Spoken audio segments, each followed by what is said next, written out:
May mga lalaking kahit hindi magpa-cute, kahit hindi nagpapansin, kahit hindi nagpapakitang gilas, ay may kakaibang dating na hindi madaling ipaliwanag. Hindi sila laging nagsasalita. Hindi sila laging bida. Hindi sila yung nangunguna sa pag-aastig. At lalong hindi sila yung mayabang na parang gustong ipakita sa mundo na sila ang pinakamalakas. Pero mapapansin mo, kapag dumaan sila, tumitigil ang usapan ng mga tao.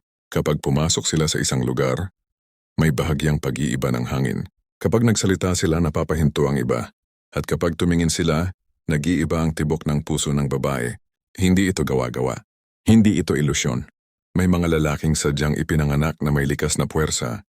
Puwersang hindi kayang ipaliwanag ng damit, pabango, pera, o postura. At kung minsan ikaw mismo ay may ganito pero hindi mo alam.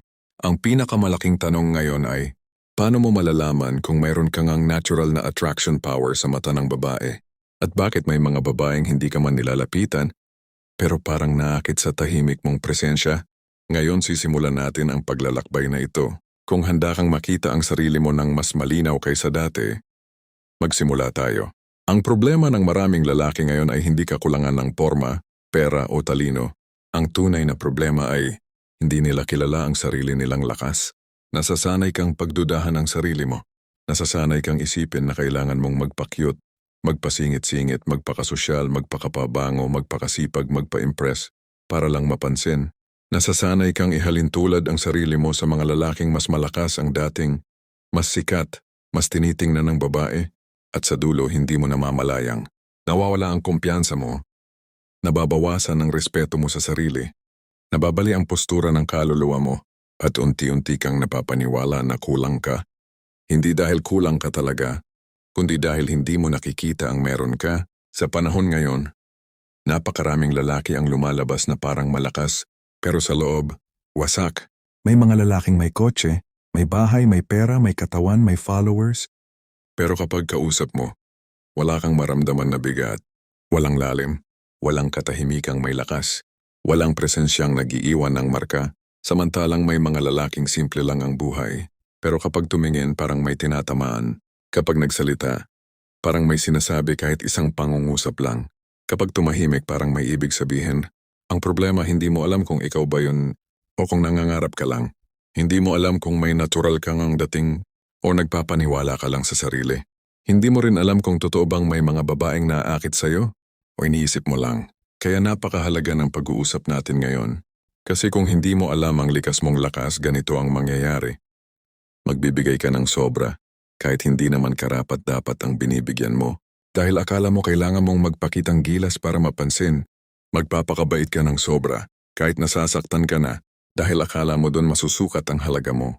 Hahabulin mo ang babae, kahit kita mong hindi ka naman pinahahalagahan, dahil akala mo wala ka ng ibang makukuha. Magiging alipin ka ng pagtingin ng iba, at mawawala ang kalayaan mo. Mawawala ang tunay mong anyo bilang lalaki. At ang pinakamalungkot, kung hindi mo alam ang lakas mo, ibang tao ang magtatakda ng halaga mo. Walang babae ang natural na naakit sa lalaking hindi buo ang loob.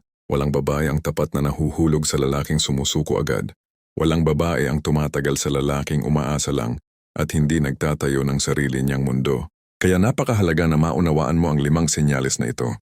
Hindi para mangakit, hindi para magpa-impress, hindi para manalo sa laro ng pag-ibig, kundi para malaman mo kung sino ka talaga.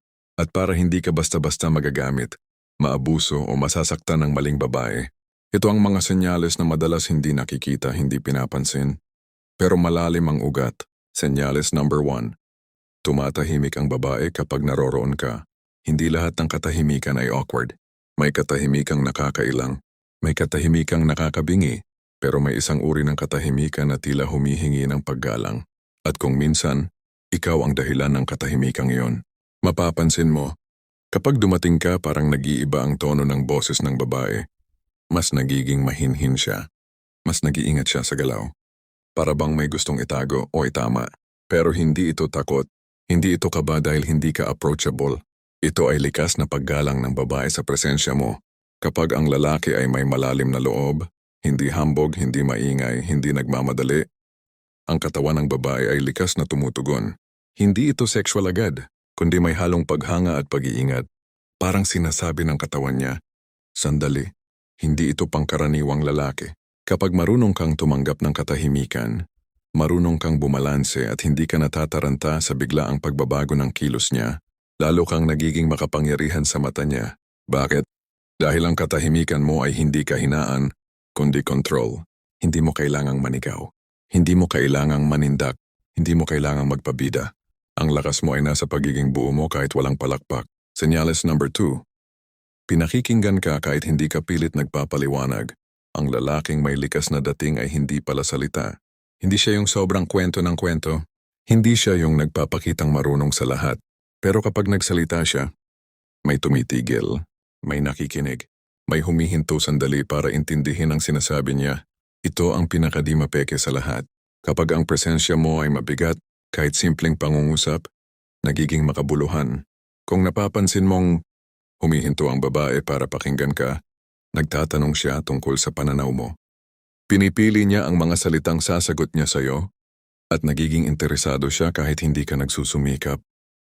Ang salita ng isang lalaking kalmado ang isip ay parang bato na inihulog sa tahimik na tubig, may alon na umaabot sa malayo. Hindi mo kailangan maging marami ang sinasabi, sapat nang maging totoo ang mga lumalabas sa bibig mo. Ang babae ay hindi naakit sa dami ng salita, naakit siya sa bigat ng katotohanang dala nito. Senyales number 3. May misteryo kang hindi niya kayang basahin. Ito ang puwersang wala sa mga lalaking maingay. Ang puwersang hindi agad nahuhulaan. Ang lalaki kasing walang sariling mundo ay madaling mabasa. Pag gusto ang babae, hahabol agad. Pag nagalit agad sasagot. Pag nainis agad nagpuputok. Pag nalungkot agad naghahanap ng atensyon. Walang misteryo. Walang lalim. Walang katahimikang nagtatago ng karanasan. Pero ang lalaking may likas na dating, hindi agad nakikita ang iniisip. Hindi agad nababasa ang intensyon. Hindi agad nahuhulaan ang galaw. Hindi dahil nagtatago ka, kundi dahil may sariling direksyon ang isip mo. Kapag ang lalaki ay hindi nagmamadali mag-react, hindi agad nagpapadala sa emosyon, at hindi nangangailangan ng validation, nagiging kakaiba ang kilos niya. Ito ang uri ng misteryong hinihila ang babae. Hindi dahil gusto niyang laruin ka, kundi dahil gusto kanyang unawain. Ang babae ay nahuhumaling sa lalaking may malalim na iniisip. Mata, may sariling prinsipyo, may buhay kahit wala siya, at hindi natitinag sa presensya niya. Dahil sa panahon ngayon na lahat ay mabilis, maingay at sabik mapansin, ang lalaking hindi naghahabol ay parang pahingang hindi madaling makuha. At ang bihirang bagay ay laging kaakit-akit. May mga lalaking kahit matapos kang makausap, kahit matapos kang makita, kahit wala ka ng ginagawa, ay hindi nila basta makalimutan. Parang may naiwan kang marka sa hangin. Parang may bakas kang hindi mabura sa puso nila.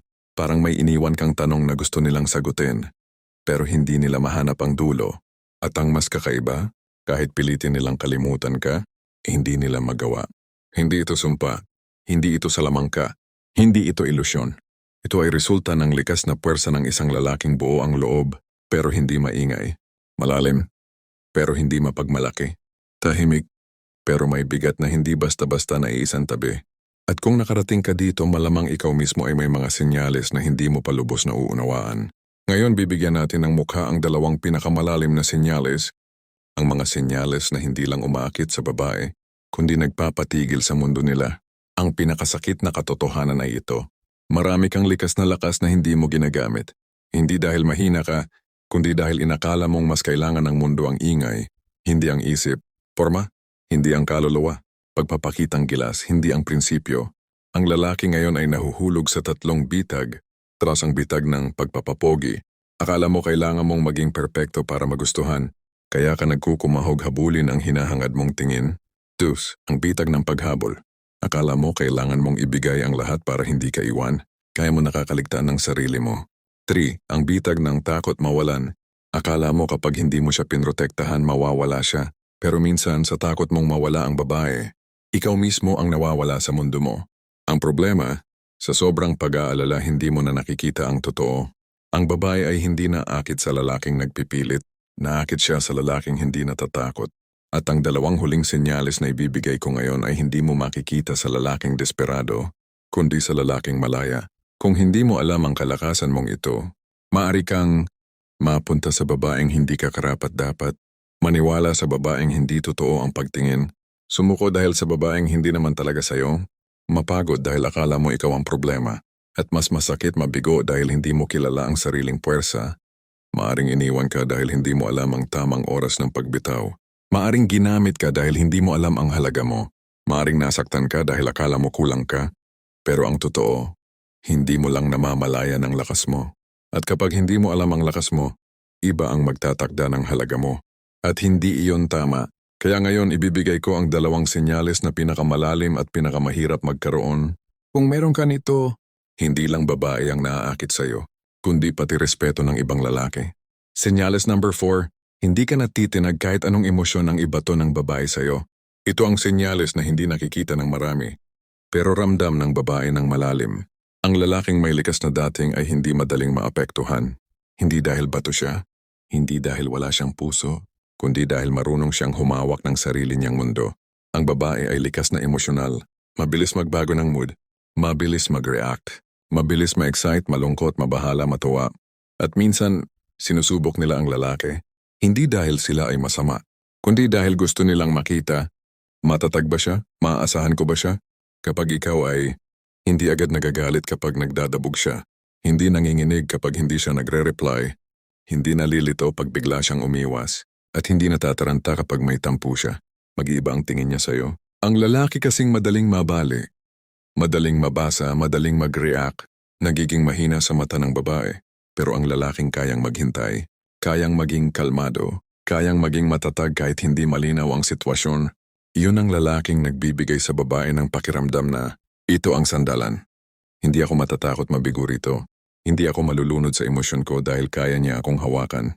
At dito mo makikita ang tunay na puwersa ng lalaki, hindi sa lakas ng katawan, hindi sa yabang ng bibig, hindi sa agresibong tindig, kundi sa kakayahang manatiling buo kahit gumuguho ang paligid.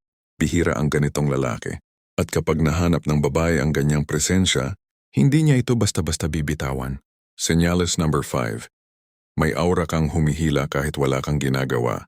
Ito ang pinakamahirap ipaliwanag. Ito ang pinaka hindi mo makikita sa salamin. Ito ang pinaka hindi kayang gayahin. Ang lalaking may ganitong puwersa ay hindi maingay. Hindi nagmamalaki, hindi nagpapapansin, hindi nagpapakitang astig, pero may kakaibang lakas siya.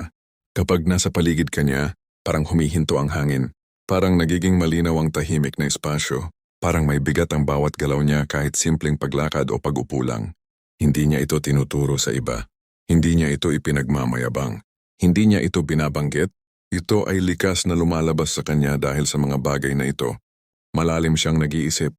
Hindi madaling mabasa ang loob niya. May malinis siyang budhi, walang kalokohan, walang panlilinlang, walang panggagamit. May direksyon siya kahit walang palakpak. Hindi niya kailangan ng papuri. Alam niya ang landas niya. Hindi siya nagmamadaling humabol sa babae. Dahil alam niyang hindi sa paghabol nakukuha ang tunay na koneksyon. Hindi siya natatakot mawala ang hindi niya hawak. Dahil ang tunay na may puwersa ay hindi takot maubusan. At ang resulta, hindi ka hinahanap pero hindi rin nila kayang limutin. May alaala kang naiwan kahit wala kang ginawa. May presensyang nakakapit kahit hindi mo binanggit. May bigat kang naramdaman nila kahit hindi mo pinilit. At yan ang likas na puwersang hindi natuturo, hindi nabibili, hindi nadadaya. Ito ang aura ng isang lalaking kalmado. Pero matatag, tahimik, pero may tapang, mapagkumbaba. Pero may halimaw sa loob na handang lumabas kapag kailangan. Kung meron ka nito, alam mo. Hindi dahil ipinapakita mo, kundi dahil ramdam mo. Hindi mo kailangan sumigaw para mapansin. Hindi mo kailangan manghabol para mahalin. Hindi mo kailangan patunayan ang halaga mo sa kung sino man. Ang kailangan mo lang ay alagaan ang sarili mong lakas. Hasain ang katahimikan. Ayusin ang loob at huwag mong hayaang lamunin ka ng alinlangan. Kung handa kang lumalim pa, kung handa kang pagyamanin ang lakas mong hindi kayang nakawin ng kahit sino, comment mo sa baba. Tahimik na puwersa para malaman kong kasama kita sa paglalakbay na palalimin ang sarili mong pagkatao.